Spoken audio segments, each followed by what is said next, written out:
Siang, saya Justin Hadinata dengan 073024. Saya akan mempresentasikan tentang batu bara untuk memenuhi nilai UTS batu bara saya. Yang pertama adalah usia geologi dari batu bara.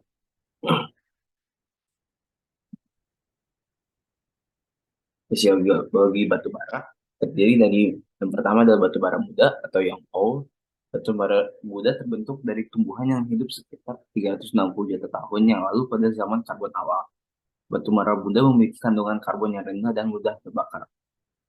Lalu yang kedua ada batu bara menengah atau middle coal. Batu bara menengah terbentuk dari tumbuhan yang hidup sekitar 290 juta tahun yang lalu pada zaman karbon akhir dan Permian awal. Batu bara menengah memiliki kandungan karbon yang sedang dan kepadatan yang lebih tinggi dibandingkan dengan batu bara muda.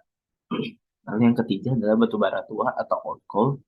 Batu bara tua terbentuk dari tumbuhan yang hidup sekitar 140 juta tahun yang lalu pada zaman Kartesius akhir dan Paleogen awal. Batu bara tua memiliki kandungan karbon yang tinggi dan kepadatan yang sangat tinggi. Lalu yang kedua, satu B, ada komponen mikro dari batu bara. Komponen mikro batu bara terdiri dari vitrinites.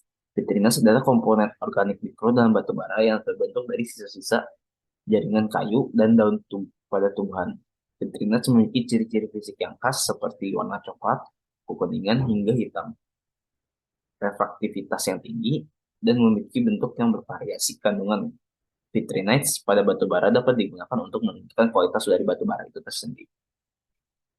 Lalu yang komponen mikro batu bara kedua ada inertinites. Inertinites adalah komponen organik mikro dalam batu bara yang terbentuk dari bahan organik yang kurang terdekomposisi, seperti spora, sporangia, dan bahan organik yang kaya akan resin. Inertinites memiliki sifat kimia dan fisika yang berbeda dengan vitrinites dan mempengaruhi sifat-sifat fisik dan kimia dari batu bara. Lalu yang ketiga ada liptinites. Liptinites adalah komponen organik mikro dalam batu bara yang terbentuk dari bahan organik yang mengandung minyak, seperti kotoran dan serbuk sari pada bunga. Liptinites biasanya terbentuk pada tahap awal pembentukan batu bara dan dapat memberikan kontribusi pada nilai kalor dari batu bara. Lalu ada yang nomor dua, ada komponen pembentuk batu bara. Komponen pembentuk batu bara terdiri dari mineral meter. Mineral meter atau zat mineral adalah komponen batu bara yang terdiri dari mineral-mineral non-organik. Itu seperti contohnya adalah pirit, kuarsa, feldspar, dan mineral lempung. Kandungan mineral meter pada batu bara dapat mempengaruhi sifat-sifat fisik dan kimia batu bara serta kualitas pembakaran batu bara. Lalu yang kedua adalah air atau moisture adalah komponen batu bara yang terdiri dari air yang terperangkap di dalam batu bara. Kandungan air pada batu bara dapat mempengaruhi nilai kalor dan kandungan sulfur serta nitrogen dalam batu bara. Lalu ada batu bara murni atau pure coal terdiri dari karbon dan sejumlah kecil hidrogen, oksigen, sulfur, nitrogen, dan unsur lainnya dalam jumlah yang sangat kecil. Lalu ada yang 2B adalah peringkat batu bara. Peringkat batu bara dimulai dari yang paling kecil kandungan karbonnya adalah lignit. Lignit adalah batu bara dengan kandungan karbon yang rendah, biasanya antara 25% hingga 35%. Lignit memiliki sifat fisik yang lembut dan mudah hancur serta kandungan air yang tinggi. Lignit biasanya digunakan sebagai bahan bakar dalam pembangkit listrik skala kecil. Lalu yang di peringkat kedua adalah subbituminous coal. Subbituminous coal adalah batu bara dengan karbon yang lebih tinggi daripada lignit, namun masih lebih rendah daripada bituminous coal. Kandungan air pada subbituminous coal lebih rendah daripada lignit, sehingga nilai kalor lebih tinggi. Subbituminous coal biasanya digunakan sebagai bahan bakar dalam pembangkit listrik skala besar. Lalu peringkat kedua ada bituminous coal. Bituminous coal adalah batu bara yang paling umum digunakan di seluruh dunia. Batu bara ini memiliki kandungan karbon yang lebih tinggi daripada subbituminous coal sehingga nilai kalor lebih tinggi. Bituminous coal juga memiliki sifat fisik yang kuat dan keras serta kandungan sulfur yang lebih rendah daripada lignit dan subbituminous coal.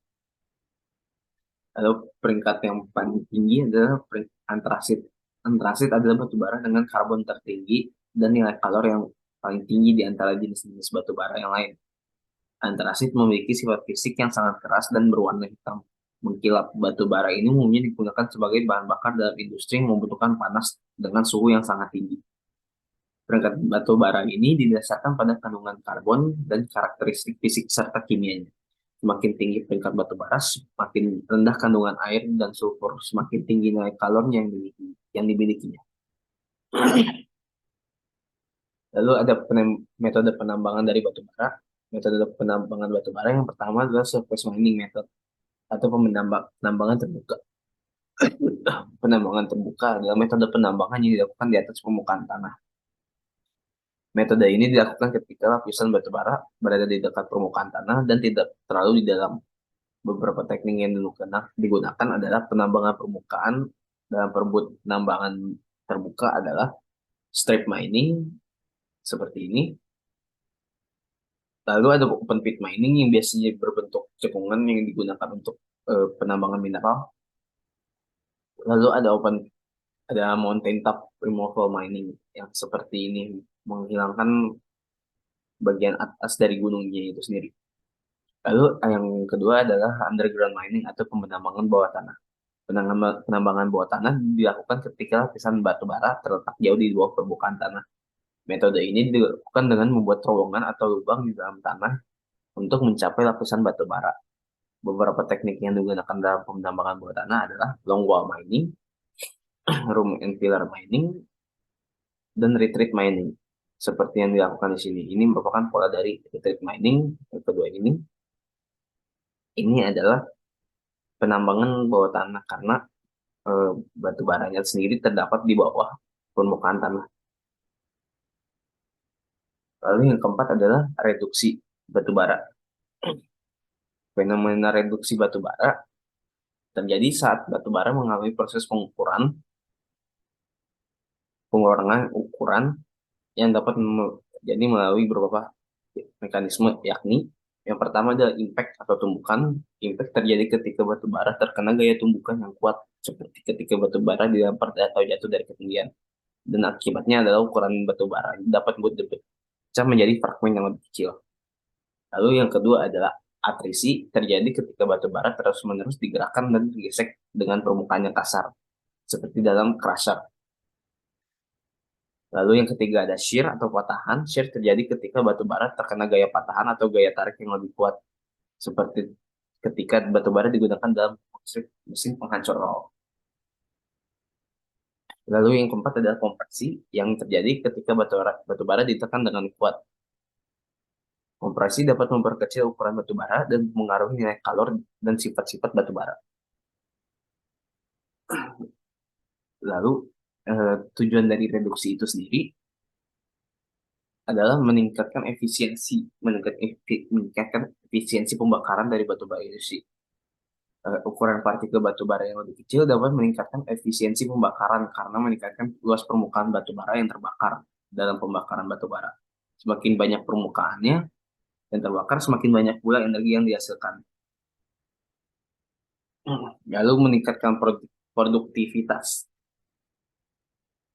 Penggunaan teknologi pengurangan ukuran batu bara yang tepat dapat membantu meningkatkan produktivitas proses pengolahan dan produksi industri yang menggunakan batu bara. Dengan batu bara yang telah direduksi ukurannya, proses pengolahan dan produksi akan lebih cepat dan lebih efisien. Alat reduksi yang digunakan di tambang batu bara dapat bervariasi. Itu tergantung daripada jenis batu bara dan metode pengolahan yang digunakan.